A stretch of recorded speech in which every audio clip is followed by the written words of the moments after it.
Look, we're all obviously excited for the Michigan game, the Penn State game, 2 games at Spartan Stadium that are going to captivate the green and white fans.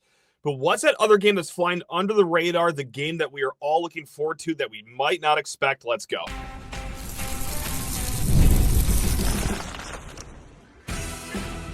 You are Locked On Spartans, your daily podcast on the Michigan State Spartans, part of the Locked On Podcast Network, your team every day.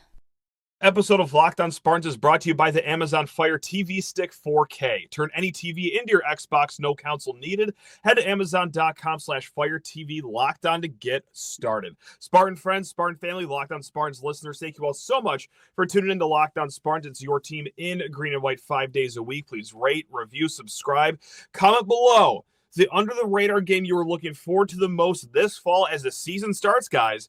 In just a smooth 16 weeks, it will be here before you know it. So we're going to talk about that in the first segment, but stick around for segments 2 and 3 because this is one of the more fascinating interviews that we've been able to do on this show. It's with Cheyne Lacnaria. Now, he's the offensive coordinator at East Kentwood High School, and if you are connecting the dots right now, Cade Coffman, the next quarterback here at Michigan State in the 2026 class, he plays over there. But Cheyne was also the offensive coordinator all the way in California at a school called Servite. And if you might know that dot connection there, that's where Leo Hannan went. So yes, he's been at 2 different high schools across 3 time zones and have coached them both. Even before either one committed to Michigan State, I still can't get over the odds of all that happening. But yes, stick around for that segment 2 and 3 coming up here. But guys, after the conversation with Graham Couch yesterday, which, by the way, if you didn't catch that one, go ahead and listen to that one after we talked about MSU football, the athletic director, all sorts of stuff. But we also did talk about what could bring juice back to this fan base. And he said that, you know what? If you beat USC, you're undefeated, you get that statement win against a marquee program, that could be the case and a way to get energy back in this fan base. So that got me thinking. Outside of the Michigan game, outside of the Penn State game, I wrote this on Twitter. Beside the 2 obvious games, the Michigan and Penn State game, what MSU football game are you most interested in watching this upcoming season? Now, that's kind of a loose question. You could take that in a variety of ways. Like, you could take it as in, all right, well, I want to see what this team is made of. Or, hey, there could be actual stakes attached to this game. Or somewhere in between. And I wrestled with this question that I asked, which is ridiculous. You shouldn't, have a hard time with questions that come out of your own mouth or your own fingers if you're typing it out. But I truly had a hard time answering this, but I am going to go with, the second game of the season. Like, we're not going to go far into the year before we have what I think is a crucial game for Michigan State. Now, obviously, in college football, all 12 games and hopefully a bowl game have some semblance of importance. But I'm sorry to walk over Western Michigan. I'm sorry to, just neglect Youngstown State. But I've got that Boston College game circled right off the bat. And just going back to the conversation we had yesterday with Graham, talked about the USC game, how much juice that would bring to the program, how much energy it would bring to the fan base, how much goodwill you would build up. Heck, you could even see yourself ranked in the top 25 after that game if you're still a perfect 4-0. So much good could happen from beating the Trojans this year. My God, especially on the road, going across time zones, which has been a problem for a lot of these college teams. Oh, my goodness gracious. You want a jolt of energy in this fan base, that would do it. But maybe it's just the mood I'm in today, where I'm thinking, for all the good that you could do in that USC game, oh boy, you're going to want to win that Boston College game because it would be the opposite of that if you lost that game. So maybe I'm already starting to get worried. Maybe the preseason jitters are already starting to come around in early May. But guys, really, for all the good that the USC game would do, the Boston College game, oh my God, you dropped that one. Let's say you move to 1-1. Should you beat Western Michigan? You can't walk over any opponent, of course. But that would let all sorts of doubt creep in, I'm sure. And it would sour the fan base, needless to say, before the season even really gets started, before the temperatures even drop below 80 degrees. Like that would be DEFCON 2, if not DEFCON 1, for how this program is perceived amongst Spartan fans. Forget the rest of the country. You'd just be an afterthought the rest of the season right off the jump, but you got to win this game. But also, like, I suspect Michigan State to win this game. It's not just, for how the team feels, for how us fans feel, but if you're going to get to 6+ wins, make a bowl game for the first time in a while, there are some games that are pretty much not sharpied wins, but games you should absolutely win. It's Western, Boston College, Youngstown. I would throw Maryland in the mix, UCLA, but you get the point. This is your first Power 4 team that is on the should win. You can't drop that one. And now, why is it a should win? Like, why are we all just willy-nilly thinking that we're going to beat the Eagles in week 2? Well, I think there's reason for Michigan State to be favored in this game here. And, well, Boston College could very well be in the midst of a quarterback battle in that game between Grayson James, who started a few games last year, and then a guy by the name of Dylan Lonergan. He's a transfer from Alabama. He was a backup there. They've also lost 2 offensive linemen to the draft. They lost a 3rd offensive lineman who was an honorable mention in the ACC last year. And, oh, yeah, Donovan Azaraku. Yeah, he was a monster for Boston College last year. He went 2nd round in the draft this season. And in that game against the Eagles last year, 2 sacks, 2.5 tackles for loss. He is no longer there. So Boston College has lost a lot and really haven't supplemented with a lot of replacements. They have the 64th ranked transfer portal class. Boston College's win total right now, if you want Vegas' opinion on them, sitting at a smooth 4.5. I mean, look, not to throw stones in a glass house, I know Michigan State is at 5.5. But I pull that number out because there's not a lot of expectations around Boston College. You got to win that game. You could, of course, see things in that game to feel good about Michigan State, but it's also just about not falling to the wayside right off the bat here, because those would be some sad shows to do right after that one. Now, for this exercise, I actually didn't look at anyone's response until after I formed my own opinion, came up with my own notes, and then I went to go see everyone's comments here. And most people were split between Boston College and the USC game, although literally every single game on this schedule was brought up by at least one commenter. Even the Youngstown State game was brought up. That's right, by Brody Sheets. Crack reporter on Twitter, that Brody Sheets says. Anyway, Jay Rell wrote in, it starts with Boston College for me, a game they gave away last season that should have been a W. Now they have the opportunity to right their run. And Jared was another one that wrote in Boston College, payback opportunity and an early season test against a Power 4 opponent. If they lose again, my interest in the rest of the season immediately plummets. Jared will not be the only one in that camp, unfortunately. I mean, I think Michigan State does win this game. Let's just make sure they actually do it. So for the other games that you guys pointed out there, John wrote in, honestly, Western Michigan. That's right off the rip, says John. Need to see the new pieces on offense in action to get any hope for this season. This is what we're going to talk about as we get into the Western Michigan game, but this is one thing that you can take away from a game against a Group of 5 school, and this is an episode that we've done in years past, just like last year against FAU, and that is, we're not going to overreact to a lot, but one thing you can overreact to is if the offensive line doesn't get enough push in the run game, for lack of a better term. And against FAU, late in the game when they were trying to convert that 4th and 1 to ice the game, and they got absolutely jammed by about 6 Owls, we might have an issue this year in the run game. That's one thing that you can overreact to. You can't really overreact to positives that happen against a Group of 5 schools, but you can overreact to negatives and be correct, just like the run game. So yeah, Western Michigan will have all sorts of eyeballs on it. Matt C. wrote in USC, Lincoln Riley stinks. So if we are for real, we go in there and get a W. Also a homecoming for Childs, so he should play well. Got that right. I certainly hope so. And if he doesn't play well, I know that Matt C. will be the first one in the inbox at lockedonspartans@gmail.com with all sorts of loving comments about Aiden Childs. Elijah wrote in Indiana. It will be fun to get revenge and see how Kurt's team is looking in year 2 after all the graduates have left. A lot of people out for Indiana blood just for the revenge factor. Brennan wrote in Nebraska off the bye. Injuries will be starting to pop up by that point. Could have a ton of momentum if we beat USC. Should be winnable off the bye. And I think it could tell us a lot about how the rest of the season will go. That's going to be a great game. Off the bye for Michigan State. 2 programs trying to get on the rise, trying to bring themselves back to relevancy. 2 quarterbacks, that are very highly rated. A lot of hype around them that are looking for a breakthrough. And could it happen this year for either of them? Certainly could, but that's going to be put a pin in that game for not just both programs, but for both of those quarterbacks too. And David went all the way to the end of the season. Dare I say Maryland at Ford Field could determine bowl eligibility, and screw it, I like this new rivalry against the Terps. I hope bowl eligibility doesn't come down to that, but who are we kidding? Very well could. Now, for the second part of that sentence, I like the new rivalry against the Terps. Don't get me wrong. They have been very entertaining games back and forth, but oh man, just having to say out loud, hey, new rival. That's right, the Maryland Terrapins. Oh, how far we've fallen. I miss duking it out with Penn State and Ohio State back in the day.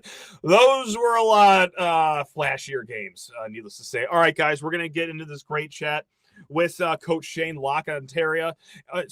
Lacanaria. And guys, stick around for that one. I know it's like outside the box, getting a high school coach in, but he knows so much about Cade, Coffman, Leo Hannan, because he's coached both those guys. But first, you talk everyone's ears off about Amazon Fire TV 4K. That's right. Did you know that your Fire TV is also an Xbox? Guys, it is crazy. Turn your TV into your gaming and entertainment hub with Fire TV Stick 4K devices.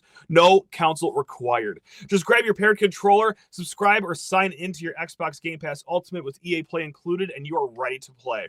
Dive into hundreds of premium titles. We're talking EA Sports College Football 25, Call of Duty Black Ops 6, and Avowed as easily as you stream your favorite shows. It's gaming made simpler, and it's all on your Fire TV. Or guys, even if you're not big into gaming, if you're like me in my household, we just use the Xbox for our television all the time. Like, go ahead and do that. I mean, stream in 4K, just pair your controller with it, and the Fire TV provides you guys with so many entertainment options. It is so simple. So what are you waiting for? Head to Amazon.com/Fire TV Locked On to get started.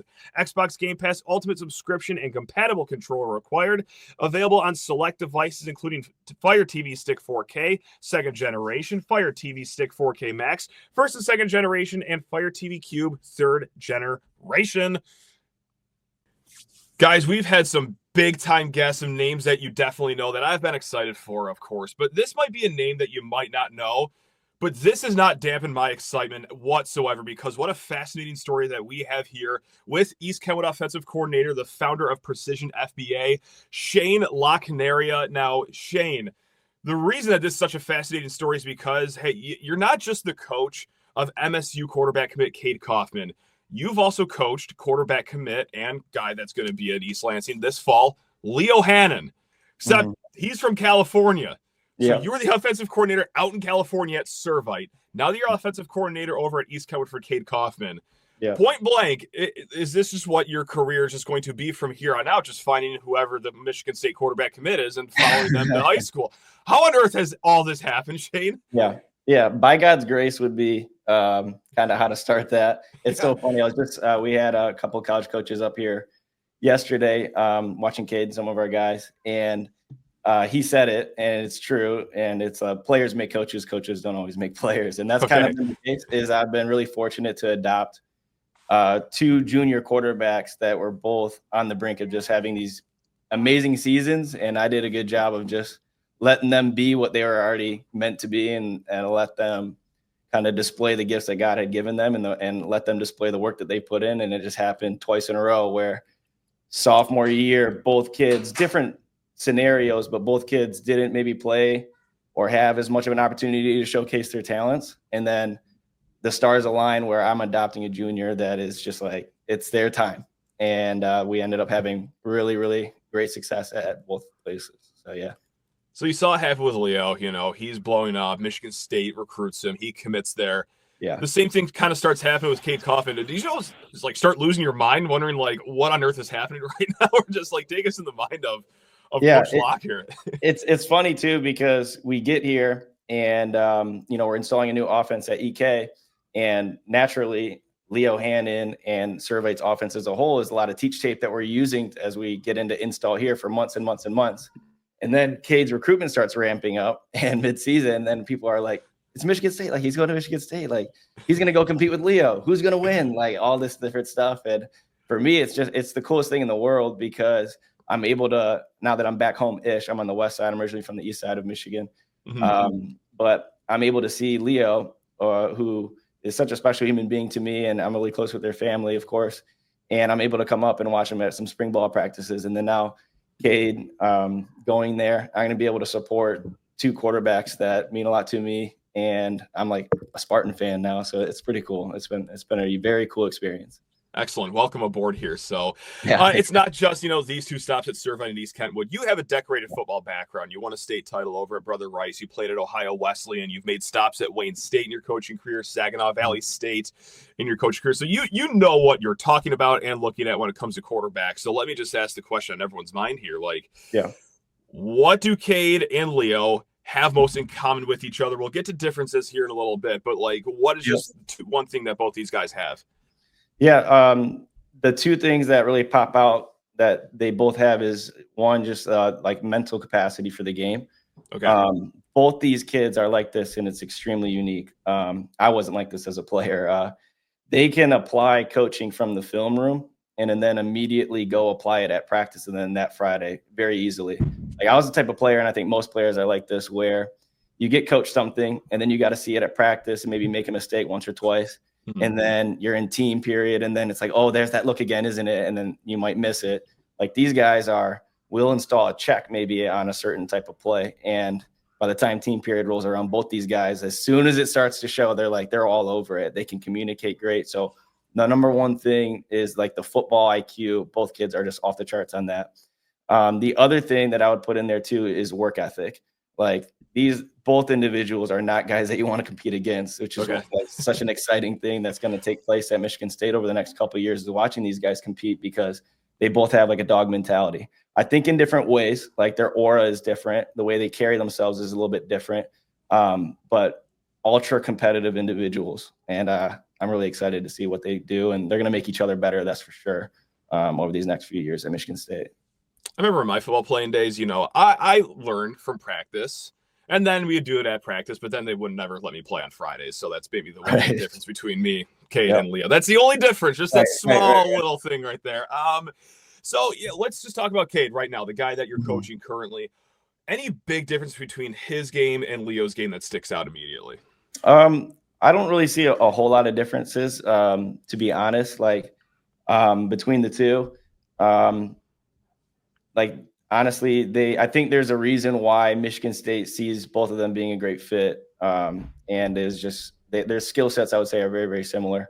I think, one difference is out in the Trinity League, it's very unique, just the type of talent that you're playing against. And that's nothing to take away from, obviously, Michigan football as a whole and then the West Side. But there's that. There were multiple times when, Leo's junior year that we're playing secondaries, and the entire secondary has Division I scholarship kids. Right. So we don't see that in Michigan. And then, Cade, he just ran 11.45 yesterday at track. Leo's probably a little bit bigger as well. So there's a slight difference there where Cade's not small by any means. He's right around that 200-pound mark right now. He's running 11.45. So they both have different ways, I think, of applying it. But if you just look broad skill set, they're extremely similar. And again, why I see why Michigan State sees them both being such a great fit for what they're trying to do. And also recruiting services are jumping all over the Cade Coffman hype train. He was recruited and committed to Michigan State as he was a 3-star, but ever since, Rivals just gave him his 4th star here. So the guy that's seen him on a weekly basis, pretty soon daily basis, as you guys are approaching the season here, what's the biggest improvement that he's made just from last year to this year that pops out? The number one thing I'd say is so he's always had crazy arm talent. Okay. And then one of the things that we've really attacked in his off-season training is being able to layer the ball and have elite control, elite accuracy, even when you're taking some velocity off the football. So I'm talking more like check downs, or maybe you're working the pocket. You have to set your feet in an instant, and it's a measure that you're hitting, and it's only maybe a 10-yard throw. And just being able to have elite control of the ball, regardless of the amount of velocity that you're putting onto it. Mm-hmm. And I would say at this point in the off season's maybe halfway over, that is a strength of his at this point. And you go back to what I was talking about with work ethic. Cade's a kid that if you tell him to work on something, and a lot of the time you don't even need to, but if you tell him to address something, he's going to attack that like it's the most important thing in his life. He's done a phenomenal job getting after that in the offseason. So I would say that just the control of the football. For sure. Yeah. What's next for his development then? Is there like another rung on this ladder that you're going to hit here before the offseason wraps up? Again, it's funny. We were just texting the other night, and I commended him on his growth in that area, and he said he told me what he wants to work on next, and that is pre-snap identification of coverages and indicators, and things like that. So for a lot of that, we refer more to like college tape to learn like tendencies. In league, you get a little bit more. What you see is what you get with a lot of defenses, but he wants to just like prepare to the best visibility. And so we've been attacking a lot of college tape and looking at blitz indicators and rotation indicators and just things that you can go into a snap and anticipate, okay, I'm going to get one or two things. And I know that my read is going to be from here to here. So he's really attacking that right now. Ever check your bank account and wonder, whoa, where did all my money go? Between dining out, online shopping, entertainment, I get it. It's easy to lose track. That's where Monarch Money comes in, your personal CFO, giving you full visibility and control over your finances. Now, Monarch Money isn't just a budgeting app. It is a complete financial command center. You can track all your accounts, investments, and spending in just one place, so you can stop just managing your money and start building your wealth. When I started using Monarch, I realized just how much I was spending on food delivery, especially during March Madness. Yikes. And now I budget smarter and save more. And guys, managing money with a partner is smoother than ever. You can track shared and personal accounts, set goals, and stay on the same page without all that stress. Take control of your finances with Monarch Money. Use code LOCKEDONCollege at monarchmoney.com for 50% off your first year. That's monarchmoney.com. Code LOCKEDONCollege for half off your first year. Again, guys, monarchmoney.com.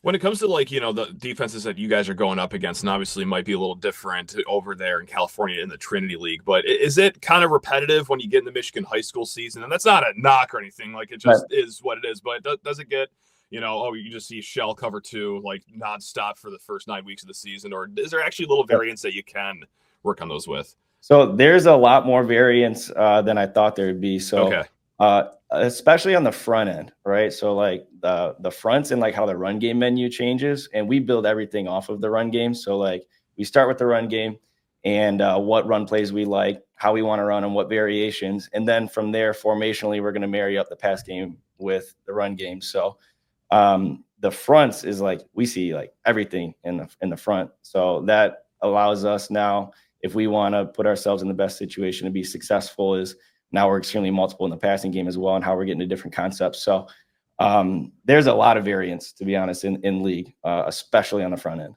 Yeah. And let's fly over to the West Coast, because I do want to talk about Leo Hannan here for a hot second. But when you're playing in that Trinity League, which is arguably one of the toughest leagues in the entire country here, what's the best benefit a quarterback can get just from playing against competition like that? Is it kind of like iron forging your confidence there? Is it just the actual skill you're going against? Or what's the top thing that Leo took out of playing in that league? Yeah, a couple of things come to mind. So like it's both it's really from the top down, right? Like it's the secondaries that we'd seen, and it's the fronts as well. So I think pocket presence is one thing that you're forced to figure out really quickly in that league. And that was one of the things that I thought Leo improved a lot on throughout his junior year, is being able to step up in the pocket and feel the pocket, know when to escape and when to subtly move and make a play. That's one thing. And then maybe just as big, if not bigger, is just the speed of the game, period. So again, from the top down, it's the secondaries and coverage and where they're getting to. And then also like that pass rush and like the ability of spies to close and things like that. Like, you're going to be ready for pretty much football at any level after that. Yeah. And even in as tough of a league as Servite played in, like, there's still going to be obviously a big jump from high school to college. So I'm going to have you go in the time machine, go back to your playing days here. What is the biggest thing for a quarterback to adjust to when it goes from high school to college? Is it simply just the speed of the game, or is there something else that you really remember for being a learning curve? Yeah, I think speed of the game is big. I think multiplicity of things that you're seeing is big. Playbook is one thing that I remember expanded quite a bit from high school to college. This was a while ago, and like the offense that I played in high school is quite a bit different than what we're seeing a lot more nowadays. But number one thing that comes to mind is like playbook of just, and like football language, things like that. Yeah, it's just I talked to Leo about that. It's just like, I'm getting like a new playbook this thick. Every install is like, there's levels to it. Yeah. That's got to be overwhelming, no question. So I'm going to put you on the spot here. How much Michigan State football have you been watching the last few years here? Like, are you involved every Saturday? Or obviously you're pretty busy yourself in the fall. So is it just like a few moments here and there? Or how much Sparty football are you watching? Yeah, not so much, to be totally honest. Oh, that's fine. Yeah. I will say that in 23 at Servite, it was the first time that I felt like I could be a fan of the sport again. Being in college football, the first 6 years of my career, there's just not a lot of opportunity to really like sit and like watch a football game. And I felt like we had a little bit more of that opportunity than when I made the transition to high school. I'm sitting and I get to watch a game with like my wife, and we kind of enjoy it more as a fan, and I don't need to be quite as analytical.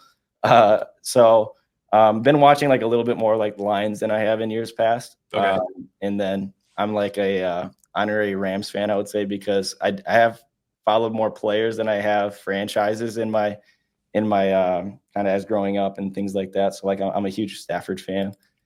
So I'm a Rams fan and I'm a Lions fan, and then I'm a Spartans fan as of more recent. Yeah. Has the coaching staff like talked to you during either of these kids' recruitment? Like, have you gotten to know Jonathan Smith or Brian Lindgren, or are you kind of just more like in the background during all this with Cade and Leo? Yeah, more so this time around. I've grown my relationship with Coach Lindgren and Coach Boyer. I got to chat with Coach Lindgren a little bit, like when he came up and watched Cade against Grand Haven, and then they had come up and taken some video of Cade more recently, just to see his throwing motion and things like that, and get to chat with those guys. They had me up at the spring game, which was a closed environment, but I was able to kind of watch Leo, spend some time with his family, and then also chat with Lindgren and Boyer then too, and shake hands with Coach Flew. So this time around a little bit more so just getting to know them and grow that relationship. So Michigan State, no stranger in bringing a quarterback coach into the school. John Boyer, who they just brought in from Oregon State, brought him in for Aiden Childs. Shane, I have very little connections, but like, do we got to try to pull some strings to get you on this Michigan State staff here in a few years? Get Leo's old quarterback coach and Cade's old quarterback coach here. Like, is this the plan that we got to put in motion here? What can Spartan Nation do to help you here? Do we just got to be loud and annoying online to all the coaches here, or is there any better idea that you could think of? No, it's funny. Again, like one thing is for sure is that I'm going to be a huge fan of the Spartans over the next few years, and I'm extremely excited of the opportunity that Cade and Leo have there. And my wife and I are loving the West Side right now, and we love the Falcon family. So I think the biggest thing is just we're huge fans of both environments right now, and it's just been a blessing. That's a great, like, just media answer right there. That's excellent. That's not going to stop us from trying to get the gears turning, though, and get you on the sidelines here in East Lansing. Really quick, before I let you go, you just did, mention how great the Falcon family is. It really seems like East Kenwood has some great things going. You guys have an indoor practice facility in the works, going to open in 2027. But Shane, are you worried that's like going to make your team a little soft around the edges, like practicing indoors in 2027? That's not the Michigan high school sports that I'm used to, playing in the snow, practicing in the rain. Is you guys gonna lose your edge, you think, or what's going to go on here? The answer is going to be absolutely not. Like, if you sat down and had a conversation with Coach Spence, our DC coach Alex Smith, our D-line coach Jerry Brown, like any of these guys, like they will always understand what Michigan football is made of, and what it takes to win in Michigan high school football. It's different, and we're not going to lose that for sure. And what it's going to give us is just an incredible opportunity to practice over like those winter months. Like, we're really looking forward to it. It's a special opportunity. It's going to be a full 120 yards too. It's not going to be even a regulation indoor track going around it where one of the end zones are cut off. Like, it's going to be a state-of-the-art special facility that our guys are going to be excited to utilize. But to answer the question, no. Because I'm looking at all these renderings and I'm going back to like my high school playing days, and I used playing very sparingly. They let me play in practice, like I said earlier, but we were on a cow pasture basically. Like, and by the time all the grass gets burnt out, you're better off playing on the asphalt parking lot. But hey, good for you guys over at East Kenwood. You guys are making it over there. So Shane, this has been awesome. Can't thank you enough. Because once I caught wind that, oh my God, this guy has coached 2 quarterback commits. I gotta try to talk to him as soon as I possibly can. And here you are, Shane. Awesome. Anything you want to plug here before we let you go and enjoy the rest of your week here? Honestly, I think it's just East Kentwood as a whole, like, and really Coach Spence specifically. He's just been an incredible coach, and my wife and I are just extremely blessed to be here and a part of what East Kentwood is building. And it's just a special place here. And I just can't wait to see what Cade and like this senior class, the off season that they've had. We're extremely excited about those guys. And I just can't wait to just roll our team out in fall and just see what we can do. And hopefully put ourselves in the history books as the first East Kentwood high school football team to win a state championship game. That's the goal. So. Excellent. Yeah, last year, Michigan State fans kind of adopted St. Mary's as like their Friday football team. They had 3, eventually 4 commits from that team. And hey, why not East Kentwood this year to be our adopted Friday football team? Love it, man. So, hey, can't wait to see you guys, follow you guys all season.